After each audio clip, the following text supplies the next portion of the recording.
Okay, Bismillahirrahmanirrahim. Nahmaduhu wa nusalli ala Rasulil Kareem.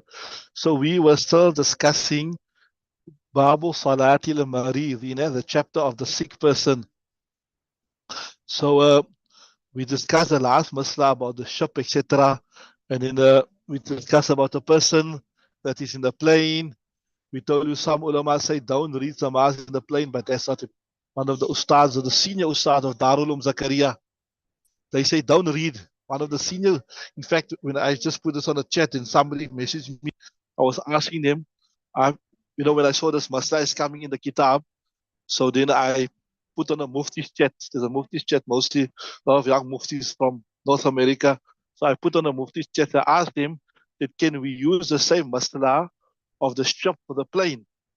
Exactly like how according to Imam Hanifa, you don't have to stand in the plane. You can sit, like you don't have to stand in the ship because Imam Hanifa said that generally in the ship you do feel nauseous. So there's a principle, I forgot to expound on this principle, but since we are here, al-ghalibu kal-mutahaqqaq. Al-ghalibu kal-mutahaqqaq. When something happens most of the time, then you will consider it to be there whether it happens or not. I'll repeat it. Al-ghalibu kal-mutahaqqaq. When something happens most of the time, you will consider it to be there or not. And I'll explain. I'll give you another example to explain this masla here. You see, when a person sleeps in the Hanafi madhab, your wudu breaks, right? Now you wonder why does your wudu break? We done this. That when you sleep, normally your body becomes loose, your body becomes relaxed. So you don't have so much control over your joints. So then your halaqatul dubar, halaqatul dubar, your back passage, they call it your venous cushion, that becomes also relaxed. So when that becomes relaxed, wind will escape, and you won't even know wind will escape. So normally when you sleep, wind will escape. So although you're not sure if the wind escape or not, but generally it happens as such. So we will consider as though it happened, and we say now you have to make a fresh wudu. So see that al-ghalibu kal-mutahaqqaq. You understood? Al-ghalibu kal-mutahaqqaq. When something happens, then most of the time we'll consider as though it happened. So like when you sleep, most of the time some wind will escape from your halaqatul dubur, from your back passage. So we'll say as though wind came out, hence you have to make a fresh wudu. So same thing, this masla here about reading up in a ship. I told you obviously in previous days the ships of Basmo would not advance as big like this, made out of steel and so many tons. So most of the time a person will get nauseous. So we say, Imam Hanifa say, whether you experience the nausea or not, you can sit and read, right?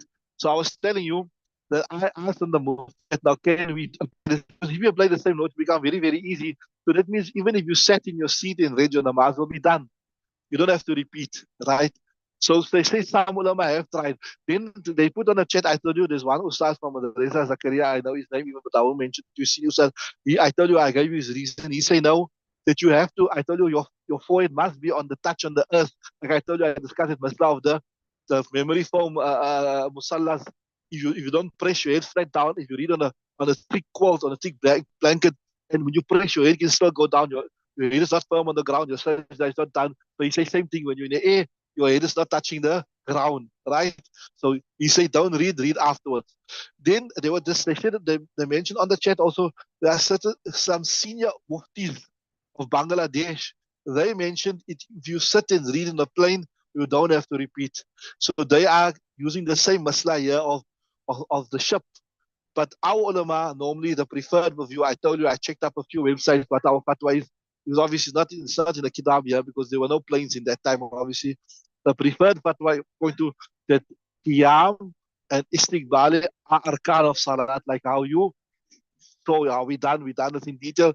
So if you are unable to do the qiyam and the istiqbal qibla, you just read because you are sitting, then you will have to repeat it. You will have to repeat it. That's what we done, right?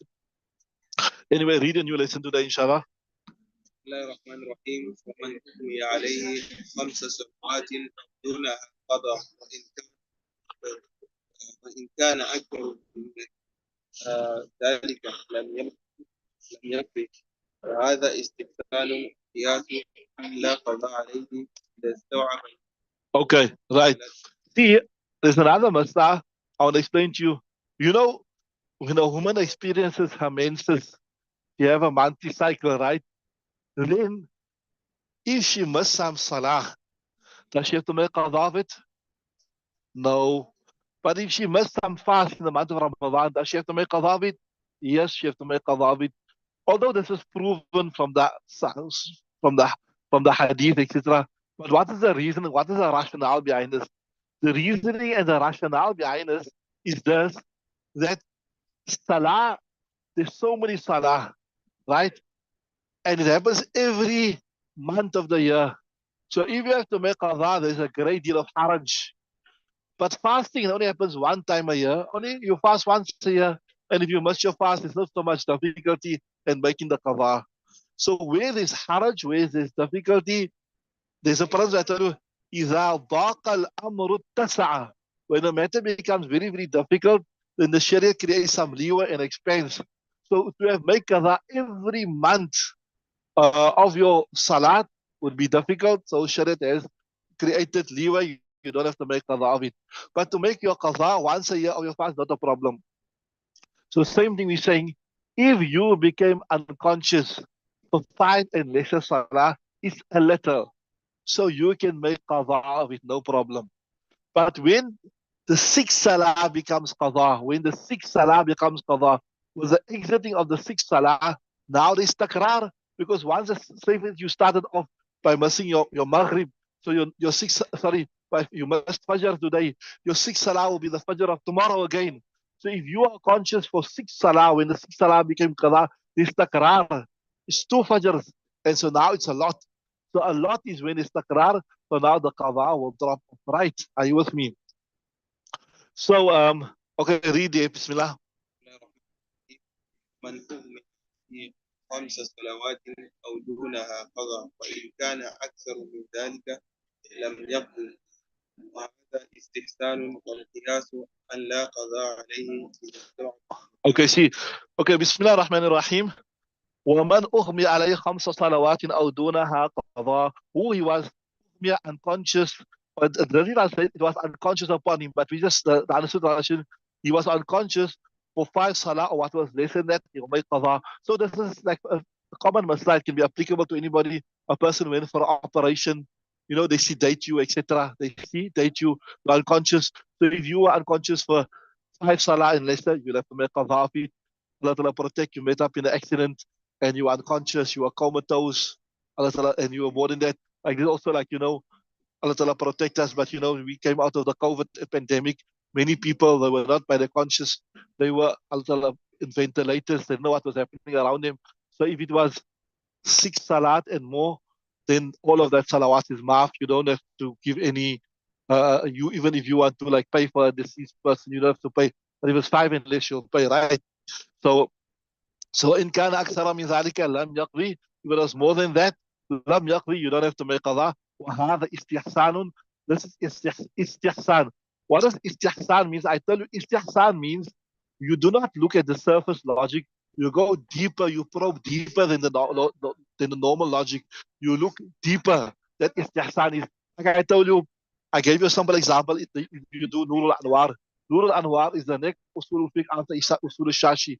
You take it a notch higher. It comes in Nur al-Anwar, like this masla, that normally any animal whose meat is haram, if that animal drinks from water, then the leftover water will also be napak because its saliva comes from the flesh. If the flesh is najis, that means that the saliva is also najis, right? So if you say an eagle or a hawk or a falcon drinks some water, after the water will be najis, because why? The flesh is najis. That's logic, that's qiyas. But istihsan, if you take it a step deeper, you see these animals, they don't have any saliva in their mouth. So when they drink from the water, there's no contamination. So hence you can make wudu with the leftover, the ma'i musta'mal, or the sur. You know, that comes in Quduri, wa surul adamiyyi, wa ma yu'akalu lahmu tarirun, right? So you can make wudu. So that's an example of istihsan, where you probe deeper than the surface. So here they're saying, in this kitab, they're saying here, وَهَذَا إِحْسَانٌ.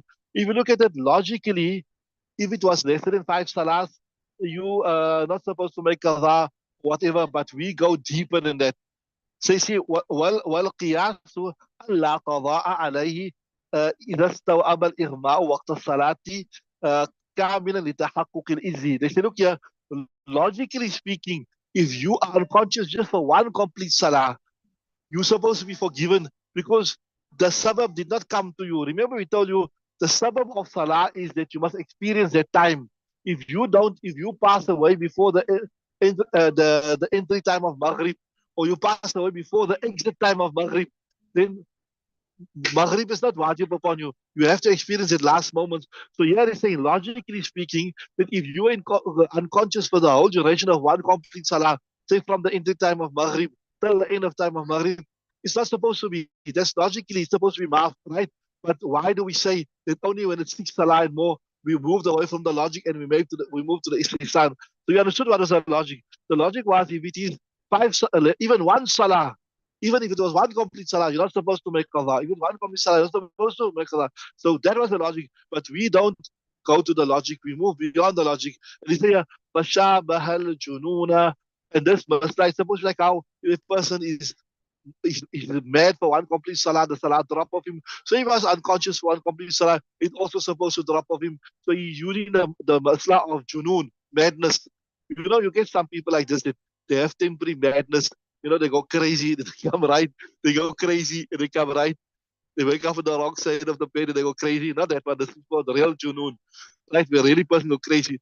So yeah, so he's saying, like if a person goes mad for one complete salah, though this is the fatwa is not on this, but I'll explain it to you. But there is an opinion that if you go mad for one complete salah, then you don't have to read salah for salat. If you go mad for one complete salah time, then you're not supposed to make qadha. So he's saying that logically speaking, if you are unconscious for one complete salah, then you're not supposed to make qadha like how when you go mad for one complete salah. That is the logic. But we're not looking the logic, we're going to istihsan. So this is the istihsan. That means you can say the deeper logic. وجه الاستحسان أن المدة إذا طالت كثرت الفوائد فيحرج في الأداء. The logic is this: when it's a long time, like I told you, that's why I started the whole discussion by showing you that for hayd we say make qadha because there's no haraj. Because right, sorry, for hayd you have to make qadha because there's no haraj. It happens once a year. But if you have to make qadha every month when a woman goes out, there is a lot of haraj in that. There is a lot of haraj in. So saying that look here, the deeper understanding is this here, that you just must one salah to make qadha. One salah is not a big thing. It's not so wild. It's not a train smash. So you can make qadha of it. That's what they're saying. That anal muddata, when the time is talat, it is long. Then that means you are unconscious for long. Kathuratil fawaitu. Then there are many masala. فيحرج في الأداء. So you will experience difficulty in making the ada. So that's why you will be forgiven.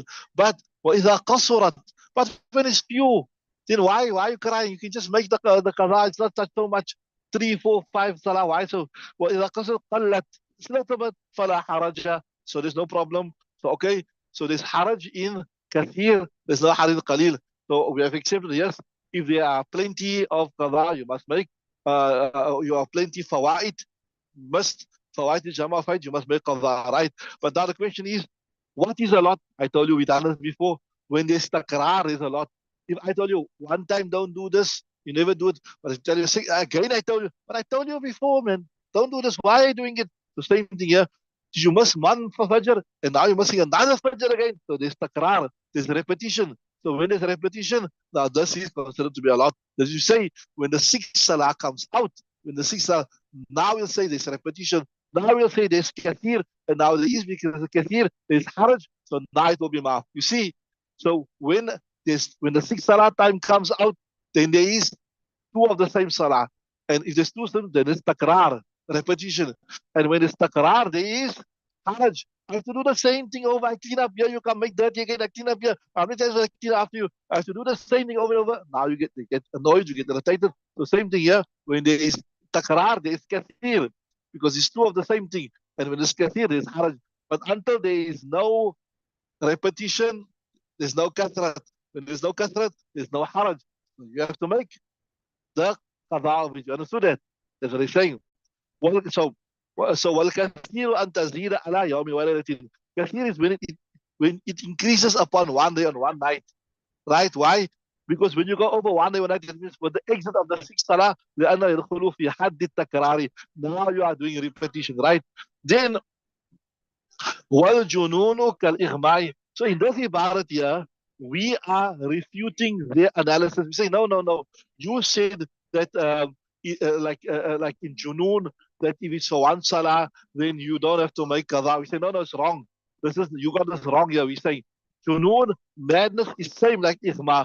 Only when you mad for six salat and more, then it drops off. So we don't agree on what you are premising your logic. You premise your logic on the masla of what? On the masla of Junoon, but you got it wrong there. Like saying that I say, for example, you say you want to say absent tomorrow. So I say, no, you can't say absent tomorrow. But why Ismail can say absent? I said, no, you got the wrong. Ismail got no permission to be absent. Don't use him as your comparison. He's got no permission. If he says absent, he's doing it without permission. You understand? So don't try to use Junoon as your proof to say that, like in Junoon, if you mad for one salah, then you don't, because no, that's wrong. The preferred view is that it also has to be six salah and more. Are you follow? You with me? Right. So right. Kaza zakara Abu Sulaiman. So this is same like what Abu Sulaiman mentioned, that no, Junun is not like that. Junun is same like Ighma. It must be six salah and more before you drops off. Right. Now they're saying بخلاف النوم, contrary to sleep. Like in sleep, if you like you get people that can jump into bed now, they can sleep for 24 hours, and then you come, but they can sleep for so many hours. If a person slept away for six salah, eight salah, does the salah drop off him? No, doesn't drop off. They're saying why? لأن امتداده نادرة فيلحق بالقاصر, because it's for people to sleep so many salats is abnormal. Only abnormal sleep for so long. There's another principle also that so far we've done three principles we done today. I told al-ghalibu kal-mutahaqqaq, and I explained you that principle in detail with regards to khurujul rih. Another one is an-nadiru kal-ma'dum. An-nadiru kal-ma'dum. If something rarely happens, you will not pay consideration to it. It will have no effect on fiqh. Something that happens rarely, it won't have an effect. They're saying rarely you get people that will sleep somewhere over 7. A normal person, if you go sleep, remember Nabi Sallallahu Alaihi Wasallam encouraged that you mustn't talk after Isha. It's called samura. Naha ani samura. That after, especially like in the summer months, and that you mustn't engage in any talking, laughing, joking, entertainment. You must go sleep away immediately. So if you're like a normal person, like a normal human being, you sleep away every day after Isha. Maybe in winter now you're a bit later, whatever. Then inshallah you wake up for Fajr. So people come say, Molana, I can't wake up for Fajr. I tried to wake up for Fajr. I set my clock. Well, I say, but what time you sleep in? I sleep at 12 o'clock, half past 7. There you've got the answer to your question. You got the answer, but you go sleep like a normal insan, not like a janwar, like a hiwan. Sleep normal time, like a human person sleep 10, half past 10, then you won't come with this funny stories. You can't wake up. So they're saying to sleep over several salats and miss several salats, that is abnormal. So I told you, in fiqh, you don't pay attention to abnormal. It's something which is a once-off thing. You only pay attention to what is the norm. So if you're gonna say now this is people get very tired, they sleep after so long, it's an abnormal thing, so they must also be waived on the salah. That's nonsense. We don't pay attention. So you say لأن امتداده, sleeping over one salah, two salahs, going to sleep at night time, waking up Zohr time, waking up Asr time the next day, that is nadirun. It is very rare, right? فَلْيَلْحَقْ بِالْقَاصِرِ. So it is joined with a deficient proof, like the different, right? ثم زيادة تعبر من حيث الأوقات إلى محمد. So ziyada is considered, it is counted according to the time, the exact time, according to Muhammad, لأن التكرار يتحقق به. Right, so I told you, what is ziyada? We say ziyada is, I explain you in detail, that when the sixth salah become qadha. So for example, you must Fajr today, Zohr, Asr, Maghrib, Isha. Tomorrow morning, with the rising of the sun, the sixth salah became qadha. So that will be, now this is important to understand. It applies to all these masail about cyber tertib. We discussed it with regards to ighma, with regards to all that type of thing, right? So لأن التقرار يتحقق به. وإنهما من حيث الساعات. According to this is Imam Muhammad. So according to Imam Yusuf and according to Imam Abu Hanifa, you look at the time. In other words, the moment you look at 24 hours. So just like give you a simple example. Say for instance today's Zawal is 12:30. So tomorrow, if you say by 1 minute, so I say today's Zawal is 1 o'clock. So tomorrow by 1 minute past one, we'll say that is a whole day. So you see the difference between Imam Muhammad and Shaykhain. Shaykhain will say no with the exit point. So according to Shaykhain, when that Zohar time, say for instance, you must Zohar to yesterday, or say you must Zohar today. So tomorrow with the Zohar time comes at 3:30. Only when Zohar comes out and you're still unconscious, then your sixth salah will be marked. According to Shaykhain, no. If you are unconscious from today from 1 o'clock until tomorrow by 1 minute past one, then your 24 hours is up already. So he looks at the exact time. And this is for information's sake, the Messiah of Hayd, 10 days, 15 days. Also, it works exactly to the time, to the minute. So that's right. So you say, وَإِنَّهُمَا مِنْ حَيْثُ السَّاعَةِ, according to Sheikh Hayd, will work with regards to the exact minute. According to the exact minute, right? وهو المعثور عن علي وابن عمر رضي الله عنهم. And this here about walking to the exact minute, it is narrated from Hazrat Ali and Ibn Umar رضي الله عنه, and Allah knows best. But I tell you, the fatwa is not on this. The fatwa is that you walk out with the exiting of the sixth salah. That is when we say it is kathir, when it's taqrar, and it's the kathir, and this is when the salah will become maaf. Okay, time is up. We'll stop there. We'll continue tomorrow, inshallah.